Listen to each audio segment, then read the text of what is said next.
반갑습니다. 김영무의 작가 생활 이야기 20번째 시간입니다. 오늘은 나의 창작극으로 2명의 할아버지와 1명의 할머니가 등장하는 3인극 포옹 그리고 50년이라는 연극의 무대 뒷담화를 주제로 삼아 보았습니다. 우리 한국 사회가 초고령화 사회가 되었다고 할아버지 할머니만 등장하는 작품을 쓰시게 된 거예요?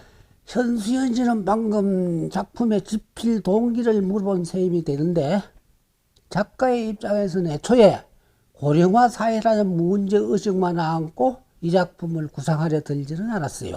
이를테면 작품다운 극작품을 창작하려다 보니 결과적으로 노인들이 주인공이 되어버렸단 말이에요. 지금 작가님 말씀은 좀 아리송하기만 한데요. 그럴 거예요. 하나의 작품이 창작되려면 실로 엄청난 여러 가지 요소들이 복합적으로 얽히고 들킬 수밖에 없다는 사실만 우선 알아주세요. 그런데다가 한편의 연극이 만들어지기 위해서는 또다시 5만 가지가 한데 모여야 하고요. 그러니까 13년 전이 되는 2009년 가을이었어요. 극단 춘추의 대표이자 연출가인 문고헌과 내가 강원도 청소년 연극제 심사를 위촉받아 속초시 영랑호 곁에 우뚝 서 있는 영랑콘도에 며칠간 투숙하게 되었습니다. 그러던 어느 날에 문고헌이 불쑥 얼마 전에 우연히 잡지에 실린 자네 희곡을 읽어보았다며 내가 집필한 포옹 그리고 50년에 대한 작품 얘기를 끄집어내더군요. 이어서 그는 그 작품을 한번 연출해보고 싶단 말도 덧붙이며 나에게 묻더군요. 어떤 동기로 이 같은 작품을 쓰게 되었냐 하고요. 그래서 나는 그 작품을 쓰게 된 계기를 간단히 밝혀주었습니다. 이를테면 그 당시에 저기 국립극장 기획실에 근무 중인 권혜미 씨가 몇 년 전에 영국 유학을 마치고 귀국하여 대학로에서 나를 포함한 중전 배우들과 함께 자주 어울리곤 했는데, 그때 그녀가 나를 향해 이렇게 좋은 배우님들과 늘 함께 생활하시면서 왜 이분들이 주인공으로 나올 만한 작품을 못 쓰십니까 하고 물었단 말이에요.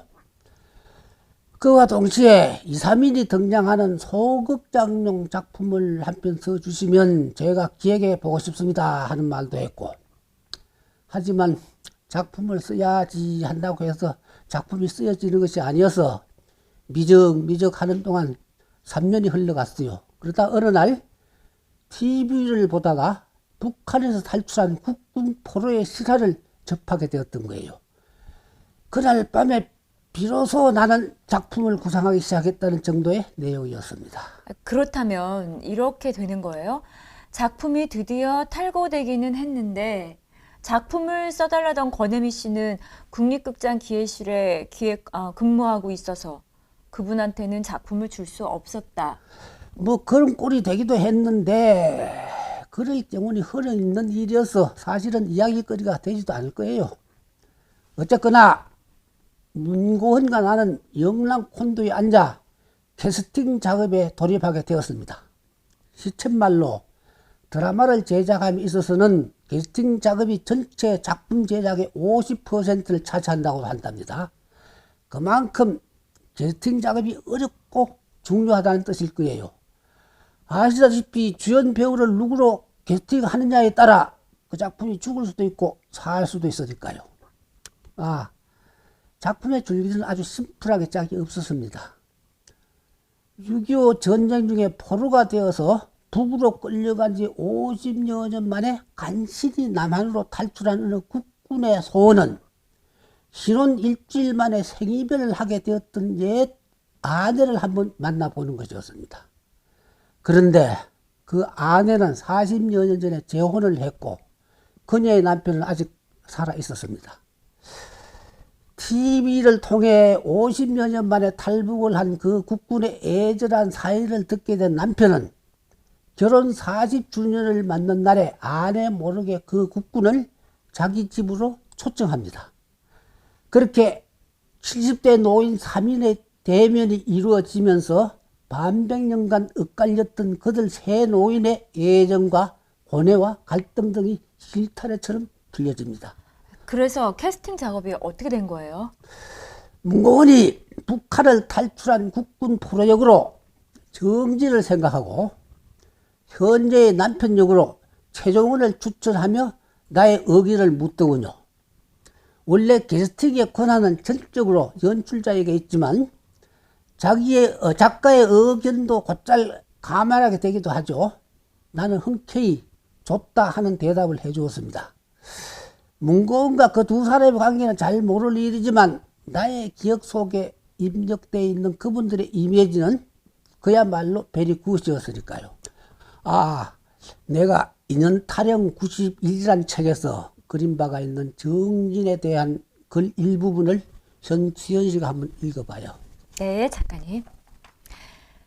언제부터 무슨 동기로 글이 되었는지 확실히 기억할 수가 없는 일인데 정진년 동안 무척이나 나를 좋아하는 사람 중에 한 분이었다.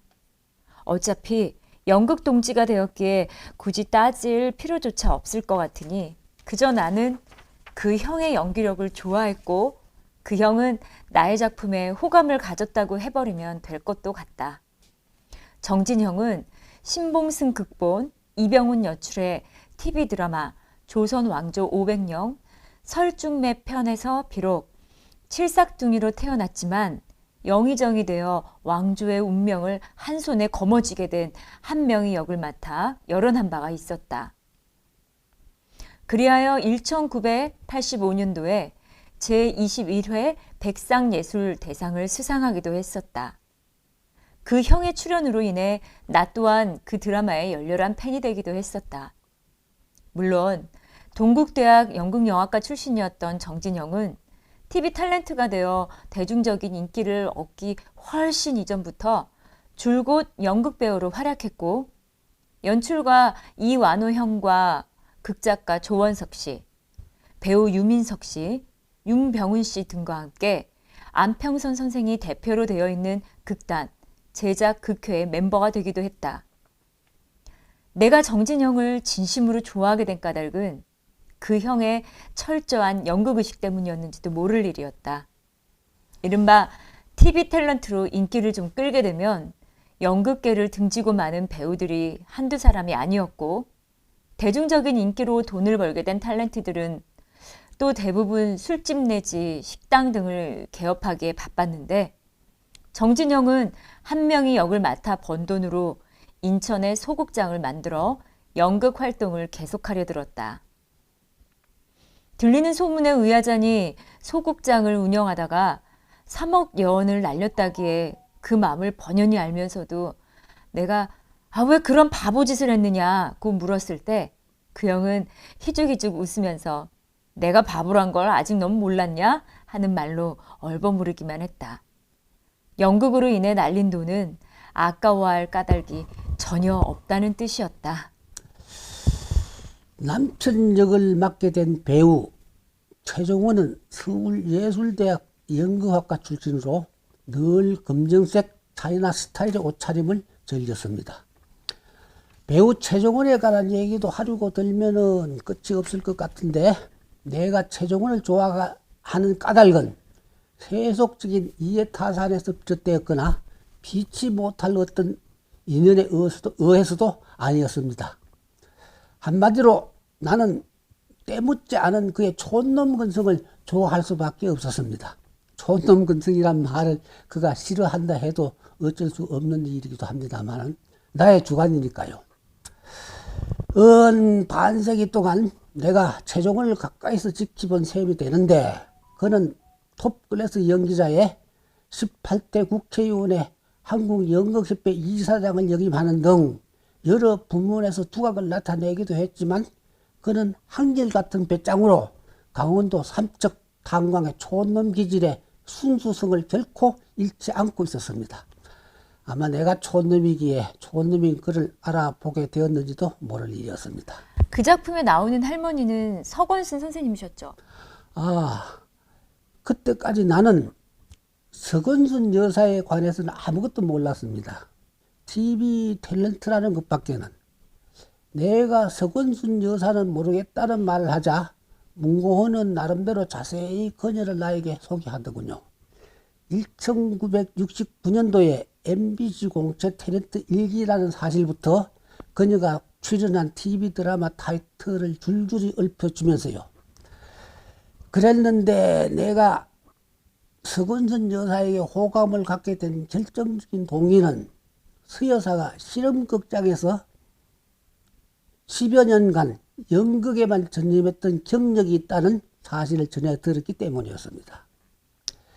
전체를 알 수는 없지만 저간에 나는 영화나 TV 드라마 연기자들이 연극에 출연하여 죽을 쑤는 경우를 흔히 보았기에 영상 매체 배우들에 대한 불안감을 떨칠 수가 없었던 거예요. 단적인 예를 들면 연극에서는 무대에 등장하면 퇴장할 때까지 극적 상황에 놓여있기 때문에 배우들이 연기를 계속 해야만 하는데 영상 매체 연기에만 익숙한 탤런트들은 자기 대사를 치지 않을 때는 곧잘 자연인이 되어버리더란 말입니다. 카메라의 프레임에서 벗어났다는 식이었죠. 그렇게 캐스팅이 됐고 공연은 또 어떻게 된 거예요? 그 이듬해가 되는 2010년에 서울문화재단으로부터 공연예술 활성화 지원 작품으로 선정이 되어 극단 춘추 제100회 정기 공연 작품이 되었습니다. 그리하여 4월 3일부터 5월 2일까지 대학로 예술극장 3관에서 공연을 하게 되었는데 6.25 전쟁 발발 60주년이 되던 바로 그 해에 또 개막 공연 12여일 전에 발생한 저 천안함 사건으로 인해 흥행에는 실패를 할 수밖에 없었습니다. 어차피 말이 난 김에 실없는 얘기나 좀 더 해볼까요? 문고은, 정진, 최종원, 김영무 이 네 사람은 또 하나같이 골초들이어서 공연 내내 서건순 여사가 분장실을 혼자 따로 사용할 만큼 애를 먹기도 했었답니다. 그리고 이건 가슴이 좀 아린 얘기가 되겠는데 막이 내릴 날짜는 꾸역꾸역 다가오는데 입장료 수입은 불어나질 않자 문고은은 배우들의 출연 사례비 문제로 안절부절 못했습니다. 두고 보기가 딱 같기만 했지만 나로서도 별 수가 없었고요. 결국은 에란 모르겠다고 분장실로 뛰어 올라간 문고은이 드디어 정진, 서건순, 최종원 세 사람의 배우를 모아놓고 아주 큰 소리로 이번 연극의 출연료는 한 사람당 100만 원이요 이상 하는 선언을 해버렸답니다. 그러자 세 사람의 원로급 배우들은 약속이나 했다는 뜻이 기가 막혀 허허허허 하는 웃음만 토해냈고요. 그래도 다행인 것이 비록 흥행에는 실패했지만 작품성은 충분히 인정을 받았답니다. 그해 4월 8일자 동아일보의 권재현 기자는 노풍 자기 세대 고뇌와 갈등 잔잔히 그려 하는 타이틀을 달고 다음과 같은 연극 리뷰를 실어주었습니다. 선수연 씨가 한번 읽어볼까요? 네. 연극계 노풍이 거세다. 실버 연극이라고 해서 노인을 주인공으로 한 연극이 뜬 지는 오래. 하지만 정작 실버 연극을 제작하거나 출연하는 이들은 젊은 세대가 많았다. 요즘은 노장 연극인들이 직접 자기 세대의 삶을 무대 위에 형상화하고 있다. 오래될수록 깊은 맛을 내는 연극이 고령화 시대를 맞은 한국적 상황과 공명하고 있는 것이다. 3일 서울 종로구 대학로 예술극장 3관에서 개막한 극단 춘추의 포옹 그리고 50년에 출연하는 3명의 배우는 모두 60을 넘겼다. 정진 69세, 서건수 64세, 최종원 60세였다. 국군포로로 북으로 끌려간 지 50년 만에 남한으로 탈출한 국군포로 권혁준. 정진의 소원은 하나다. 신혼 일주일 만에 생이별한 아내 양다희. 서건순을 죽기 전에 만나는 것. 하지만 양다희는 40년 전에 개가한 몸이다. 이를 알게 된 새 남편 박준호. 최종원은 결혼 40주년을 맞는 날 아내 모르게 권현준을 집으로 초청한다. 그렇게 70대 노인 셋의 삼자 대면이 이루어지면서 반 100년간 엇갈렸던 그들의 고뇌와 갈등이 실타래처럼 풀리며 진한 감동을 안긴다. 연출가 문고원 69세와 극작가 김영무 67세, 역시 칠순을 눈앞에 둔 노장들이다. 한국문인협회 희곡분과 회장인 김영무 씨는 처음부터 농익은 연기가 가능한 60대 배우를 염두에 두고 썼다며 우리 연극사에서 유래를 찾기 어려울 만큼 나이 많은 사람들만 모여서 만든 작품이라고 말했다. 배우 정진 씨는 대사량도 많고 공연 시간도 만만치 않아 겁도 났지만 그만큼 성취감도 크다고 소감을 밝혔다. 지금은 또 뜸해졌는데 그때는 인터넷상에 연극 리뷰를 업로드하는 관람객들이 무척 많았습니다. 그해 4월 9일자 인터넷에 카페 세례가 올린 글의 일부분을 내가 한번 읽어보겠습니다. 제목, 관객의 재미를 느끼게 해준 연극. 연극을 보는 재미는 과연 무엇에 있을까? 이런 우문의 답은 여러 가지라고 답할 수 있을 것이다. 그 중에서 백미는 역시 좋은 희곡소에서 배우들의 빛나는 연기가 될 것이다. 김영무작 무건 연출 극단 춘추 제100회 전기공연 작품인 포옹 그리고 50년은 연극을 보는 재미에서 좋은 희곡 속에서 배우들의 빛나는 연기가 얼마나 좋은 것인지에 대해 공연 내내 보여주는 수작이었다. 줄거리는 아주 간단하여 6.25를 겪으면서 결혼 일주일 만에 생이별을 하게 된 권씨와 양씨. 권씨는 전쟁 중에 국군 포로로 북한에 억류된다. 그 후 50년 만에 탈북해 성공해 남한에 오게 된다. 그 사이 양씨는 박씨와 재혼을 하게 되고 정신적 학대와 육체적 학대를 감내하며 살아야만 하는 역사적 희생물이 되어버린 한 여자. 부인의 사랑을 받고자 원했으나 받지 못해 가학적이고 가식적인 사랑으로 진정한 부부애를 느끼지 못한 채 50년을 살아온 현 남편. 그리고 지난 50년을 정신적 고통을 감내하며 멍든 가슴을 안고 아련한 추억과 지고지순한 사랑만을 꿈꾸어온 전 남편. 이렇게 세 사람이 한 장소에서 만나면서 진정한 사랑의 의미를 찾아가는 작품이다. 등장인물 중 결혼한 지 일주일 만에 6.25로 전쟁에 참여했다가 중공군에 의해 포로가 되어 북한의 국군 포로로 남겨졌다. 50여 년 만에 귀국하는 권씨 역은 정진 선생이 맡았다. 그리고 결혼한 지 일주일 만에 남편이 전쟁터로 나갔다 생사불명으로 눈물진 나날을 보내다 시댁의 너희 집으로 가라 하는 말과 함께 돈에 팔렸다고 주장하며 매일 밤 정신적 육체적 학대를 받으며 살아왔다고 외치는 양씨 역은 서건순 배우가 맡았다. 그리고 또 이 역의 핵심 인물일 수 있는 가해자이며 동시에 가장 큰 피해자인 박씨 역엔 최종원 배우가 맡았다. 정진, 서건순, 최종원 배우의 묵직함에 김영무 선생의 정갈한 희곡과 함께 100회 정기 공연을 하는 극단 춘추, 문고원 연출에 타협할 수 없는 연극적 뚝심이 모두 합해져 좋은 공연을 소리 소문 없이 만들어내고 있었다. 물론 내용이 젊은 사람들보다는 나이가 있는 분들이 보시기에 더 좋을 수도 있는 아버지들의 사랑 이야기이긴 하지만은 거꾸로 뒤집어 보면 지금 현대인의 부부관계에 대해 아버지 세대가 아들, 딸 세대에게 넌지시 너희들은 이렇게 살아가라 하는 이야기를 해주는 듯 하기도 했다. 그 연극이 정말 재밌었나 봐요, 작가님. 잠깐만요. 사실은 그 작품의 마지막 한순간의 장면을 소개하려고 내가 오늘 이 시간을 마련했던 거예요. 신묵의 철학적 의미를 한번 곱씹어 보자는 의미였어요. 연극 연습이 막바지 고비에 접어들어 동작선에 따라 실현과도 같은 연기가 전개될 무렵이었습니다. 이른바 작품의 클라이맥스가 되겠는데, 최종원은 같은 남자 입장에서 정진이 50여 년 동안이나 그리워했던 옛 부인이 바로 자기 아내임을 알게 되어 두 사람이 회포라 풀라는 뜻으로 일부러 그 자리를 비켜줍니다.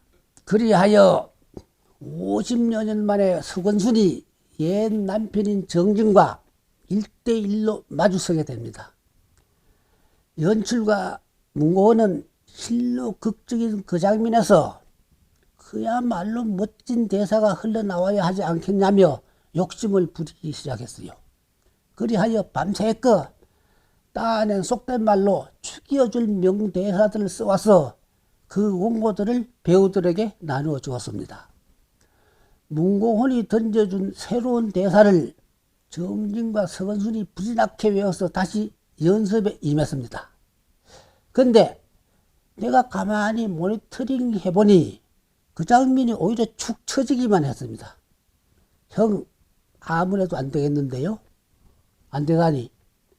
대사를 치니까 저 장면이 오히려 처지기만 하는데요? 그래서 대사를 아예 싹 없애버리는 게 좋을 것 같은데요? 대사를 없애고 차라리 침묵으로 처리하는 게 좋을 것 같아요. 약 10초가량. 나는 50년 만에 만난 정진과 서건순 두 배우가 침묵의 대화를 나누는 동안 관객들이 마음껏 그들의 비애를 느끼거나 안타까움 등을 느껴보길 원하려 들었습니다. 그래, 이런 국면에서 무슨 말이 소용이 있겠어. 두 사람의 배우들도 내 말에 역성을 들었습니다. 그럼 그렇게 해보지 뭐. 문고은도 다시 모니터링 해본 결과 그 장면에 어울리던 대사가 있을 수 없다는 사실을 절감한 것 같았습니다. 그리하여서 그 장면이 침묵으로 처리되었습니다. 아니나 다를까 많은 관객들로부터 침묵의 그 장면이 최고의 명장면이었던 평들을 들을 수가 있었습니다. 물론 감정이입이 되지 못한 관객들은 비극미에 백미랄 수도 있는 그 극적 침묵 속에서 아무런 말도 못 들었겠지만요. 아, 정말 말로서는 진리를 전할 수 없다 하는 말이 떠올라요, 작가님. 그래요. 현대 철학은 어느 철학이란 말이 있는데 어느 철학의 끝은 결국 침묵이 될 거예요. 다음 이 시간에는 심파극의 대부 지두한 편을 보내드리겠습니다. 시청해 주셔서 감사합니다. 구독, 좋아요 꼭 눌러주세요.